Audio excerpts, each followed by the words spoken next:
This episode will be completely taken out of context. Welcome to the Fact Check This podcast. All right. Shit. All right. Fact Check This daily. Double shit. Give me a second. I'll get it under control. Have a little sip of coffee. All right. Try this again. I used to record. All of my episodes were recorded. Didn't do anything live. And it would never fail. I would sit down to record an episode and I'd think, all right, I got this. I'm going to do this.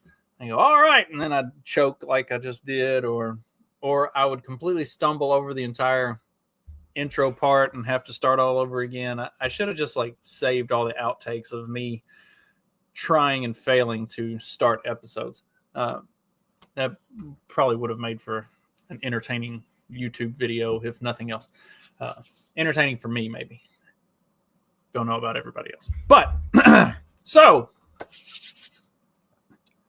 Pete Hegseth had his confirmation hearings the other day.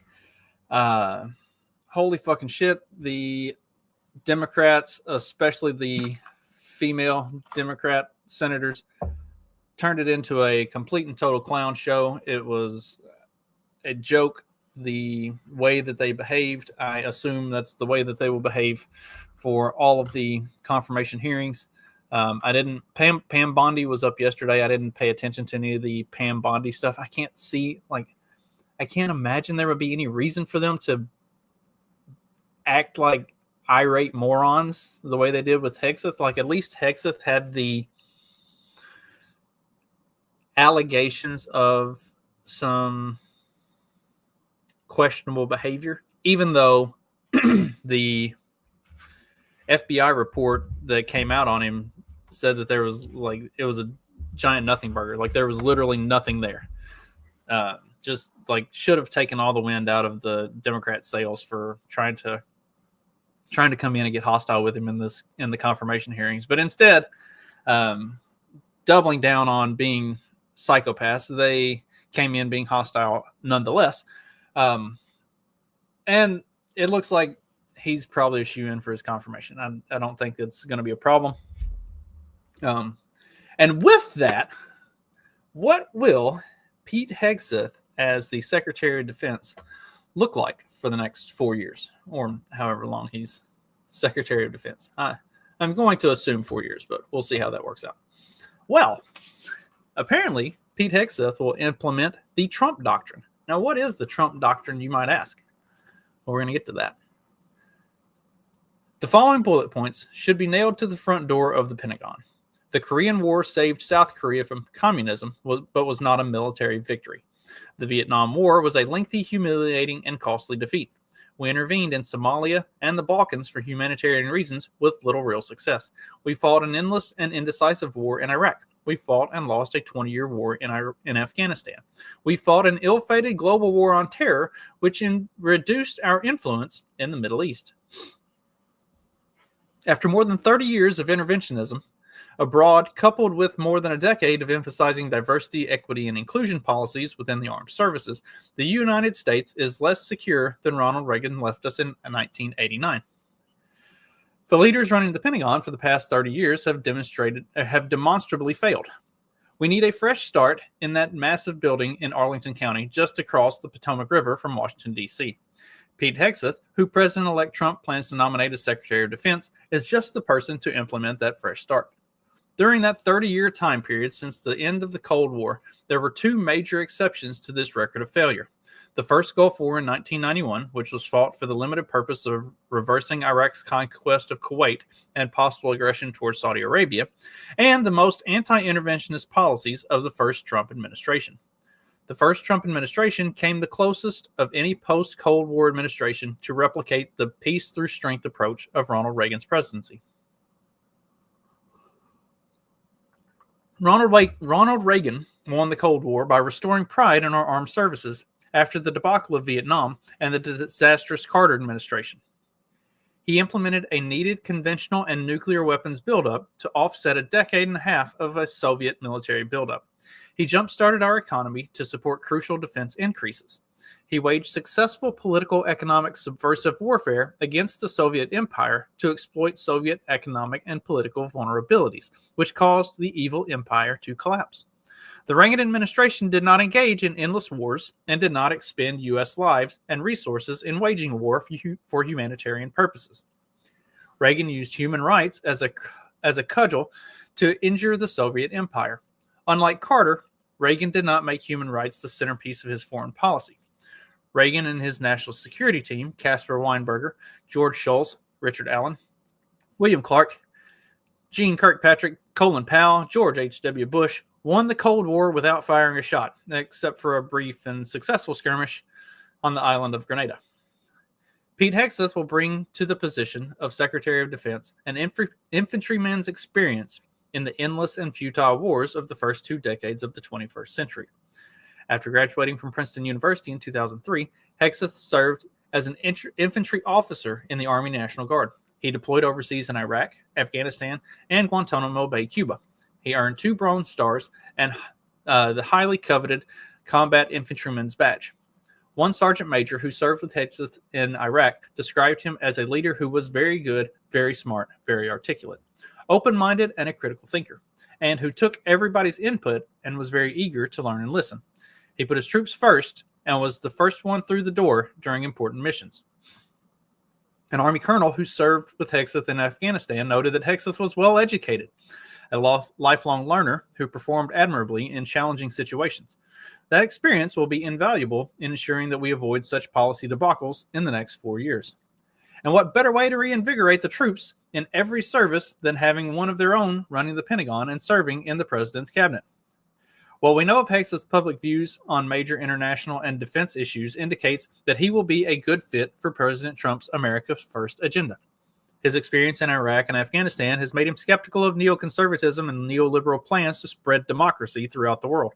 Seeing fellow soldiers die in endless wars focuses the mind and raises questions about the wisdom of the leaders and policymakers who either launched or perpetrated bad wars. It has also made him question the wisdom of interventionist policies in places like Ukraine, where the momentum of war and inertia of policy can lead to greater involvement by the United States and a possible war between nuclear-armed great powers. Like Trump, Hegseth is a China hawk. He has been quoted as saying that the Chinese Communist Party is building an army specifically dedicated to defeating the United States of America. China, he said, has a full-spectrum, long-term view, not just regional but global domination, and it wants to corner the market completely on the technological future. I'm going to pause right there because the China hawk stuff is fucking stupid. All right. There was Don the Pleb and I talked about this. There was a thing that came out about like China built an aircraft carrier in 24 hours or some shit. And then there were videos and stuff that and pictures and stuff that surfaced of this thing. Yeah, they might have built something that resembled an aircraft carrier, but that motherfucker ain't floating. And it sure as shit ain't carrying any aircrafts. All right. The China Hawk bullshit is complete and utter nonsense. As long as we do maintain a non-interventionist policy on stuff and stay the fuck out of Taiwan, then we're not going to have any problems with China. China's building up all this military, but China's economy and China's entire like infrastructure is currently collapsing like catastrophically. China has all of its own problems other than trying to like start a world war with the United States. So the China Hawk stuff, let's like pump the brakes on that. And I'm going to get back to the article, and then I'll kind of follow up with some of the stuff that they talked about during the confirmation hearings as well. Yeah. I don't know if you remember, like we did Don and I did that episode, and we looked at a bunch of other stuff too. Like we looked at the ridiculousness of the China hawking stuff. And like the more you look into it, the more it's just like, why, like it makes you wonder what the motivation is to pump to pump that up so much? Like, why do we need to make China into this like monumental threat that honestly they're really not? Like, they are just not in a position economically and like infrastructure wise. Like, the fucking cities are literally falling apart. They're going to have a bad time. They're having a bad enough time as it is without trying to like wage a global war. So trade wars and stuff like that, more in their wheelhouse. Like, actually like putting boots on the ground, sending military folks out. Not going to happen. Anyway, and as far as like cornering the market on the technological future, if our tech industry here in the United States stops fucking around with all the DEI dumbassery and just starts putting people who actually know what the fuck they're doing in positions to do stuff and starts focusing on advancing and creating and building stuff instead of whatever the fuck it is that they've been regurgitating dumb bullshit over and over again, then that won't be a problem. Like, we are at the forefront of that. We are at the forefront of the industry if we put the people in place to do it. That's all it really takes. Yeah, they're good at making the stuff over in China, but it's because they got those little hands, like, you see these meat hooks? I can't mess with little small parts. What the fuck? You ever take an iPhone apart? Holy shit. You couldn't even do it with tweezers. Anyway, Hegseth's views appear to coincide with those of Elbridge Colby, a defense expert who Trump announced will be nominated for Undersecretary of Defense for Policy. Colby, who served as Deputy Assistant Secretary of Defense for Strategy and Force Development in the first Trump administration, is one of the nation's most influential realist thinkers. I love the titles that they give. What the fuck is Assistant Secretary of Defense for Strategy and Force Development? Golly. If you have to have that many words in your title, then it's a made up position that shouldn't exist. Now, hopefully Doge can take care of all of that. Like, if there's more than 3 words in the title of whatever it is your job is, then it's a bullshit job and it needs to go away. Let's see. Colby was the chief author of the Pentagon's 2018 National Defense Strategy, which shifted the nation's national security focus from peripheral wars to great power competition, especially with regard to China's global challenge. Hegseth's views also appear to coincide with Weinberger Doctrine that helped shape Reagan's and Bush 41's approaches to national defense and waging war. Reagan's first Secretary of Defense, Caspar Weinberger, announced the doctrine at the National Press Club on November 28, 1984. Weinberger made several assertions that should also be nailed to the front door of the Pentagon. Our military should only be used if our own vital interests are at stake. If our armed forces are committed to battle, our sole objective must be victory, and the size and composition of the force must be sufficient to achieve victory over the enemy. We should not commit our armed forces unless we have clearly defined political and military objectives, as Clausewitz advised. See, these two are good, because all of these wars that have been waged over the last 20 to 30 years, what's the point? What's the objective? What are we doing? Why are we doing it? And like, this is stuff that should make sense to everybody. But also, when you understand the nature of the military-industrial complex, and when you have listened to and or read Dwight D. Eisenhower's exit speech, which I have read it on an episode before. So if you're interested, like Ike talking about the military-industrial complex and the dangers thereof, really eye-opening. So like, when you understand all of that, then you understand why we haven't had clearly defined objectives for the last 30 years and why we've kind of fallen off into the rut that we have of marching our troops, or shipping our troops out to the far reaches of the globe for unclear, undefined, in a lot of cases unwinnable conflicts that do nothing but put American lives at danger for no real purpose or payoff. We should continuously reassess the relationship between our objectives and power and make whatever adjustments are necessary to win. And that's another thing that, like, all of these wars of the past 30 years, number one, how do we win?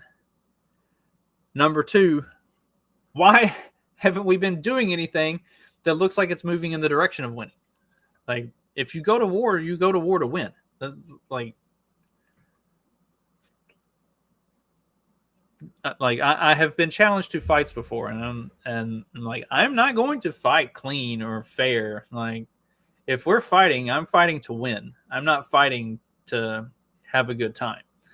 And that's how war should be. Like, if we're going to war, if we're deploying troops, we should be doing so to win as quickly and as efficiently as possible. That's it. We should not commit the armed forces to combat unless the war has the support of Congress and the American people. None of the wars that have been carried out over the last 30 years have had congressional approval. We have not had an actual declaration of war from Congress at any point. It's just we're just sending troops out all willy-nilly, doing whatever the fuck we want. We should only commit our armed forces to combat as a last resort. Reagan adhered to the Weinberger Doctrine, building up our military strength while using it very sparingly. Peace through strength, and won the Cold War. His successor, George H.W. Bush, essentially adhered to the Weinberger Doctrine and successfully waging a brief war against Iraq in 1991. Bush's chairman of the Joint Chiefs of Staff, Colin Powell, invoked the principles of the Weinberger Doctrine in explaining how he waged war in the first Gulf War. Might also explain some of the accusations of war crimes, but hey, you're there to win. You're not there to be nice. Sorry. Hegseth and top deputies like Elbridge Colby must formulate and implement what should be called the Trump Doctrine. Its essence will be America first and peace through strength. Its focus will be the global challenge of China. It will likely include a Lippmann-esque assessment and adjustment of commitments and resources. Internally, it will mean ending the woke fixation on diversity, equity, and inclusion, which Hegseth has publicly criticized, in favor of reinvigorating the warrior culture. The failed military and defense leadership of most of the past 30 years must be abandoned, and perhaps Hegseth will suggest that we bring back the proper name of the department he will lead, the War Department. And one of the things that Pete Hegseth has said very publicly, and I think he even said during his confirmation hearings, was that he didn't want women in combat situations. We want to do away with all of the DEI stuff, all of the, like, if you can't do the job of a soldier, then you don't belong in the military and you should not have a job. Yeah, yes. The agenda for big gay feminism runs counter to an effective and strong military, and that was a lot of what the feminazi leftists in the Senate were screeching at him about for the better part of the day on Tuesday. Raise standards. We even talked about. So I did another episode with Don Remso Martinez and my buddy Duke Chastain, where we talked about the military. We was in the we called them the Manly Man series, and one of them was the manly men in the military, and they talked about and actually the manly men series stemmed from a article that I'd found, and then I never did read the article. I might actually revisit that at some point, especially now with Trump back in office and getting people like Hegseth and even though he's not going to have a position, Matt Gaetz and others having become more prominent. I might need to go back and revisit that article. But anyway, like we were in the Manly Men in the Military episode, we talked about how standards have come down, how much of a joke. A lot of this stuff had slowly started to become as Don and Duke and Remso were in the military. And then also how far it's come or how far it's fallen off since then in like going forward. So yeah, I mean, getting back to high military standards, getting back to promoting the people who can do the job instead of the dog mask wearing whatever the fucks is going on. Like, yeah, do away with all the DEI stuff, do away with all the all of the woke nonsense, and just focus on a strong, impressive military. And then you don't have to worry about China at all. You don't have to worry about Russia at all. That's it. I'm looking forward to Hegseth as the Secretary of Defense. I think from a defense side of it, the cabinet looks like it's going to be pretty good. There are some others that I have questions about. But as confirmation hearings move forward and we get to look at the different candidates for all the different positions, and that's another Don and I also talked about the appointees at the time and kind of ran through the list a little briefly. But as they're all starting to come up and get to take a closer look at them, I'll talk about the ones that I have concerns about and the ones that I really like. And we'll kind of break them down as we go. That'll do it for today. Speaking of Pete Hegseth and being a little less anti-interventionist in Ukraine, tomorrow we will be talking about Ukraine and their insistence on fucking themselves as hard as they can for some reason. I guess because they think that the U.S. and the western half of Europe are just going to bail them out all the time. But anyway, that's for tomorrow. Be sure to head over to YouTube, podcatchers, or what's that other one? Oh, Rumble. Also on Facebook. I put the episode up on Facebook. So today's episode, Time Magazine's Person of the Year, Donald Trump. I read through the article. I thought it was very well written. So if you don't feel like sitting down and reading through a Time Magazine article, I did it for you. You can listen to me read it. That's all I got for today. See you tomorrow. Later.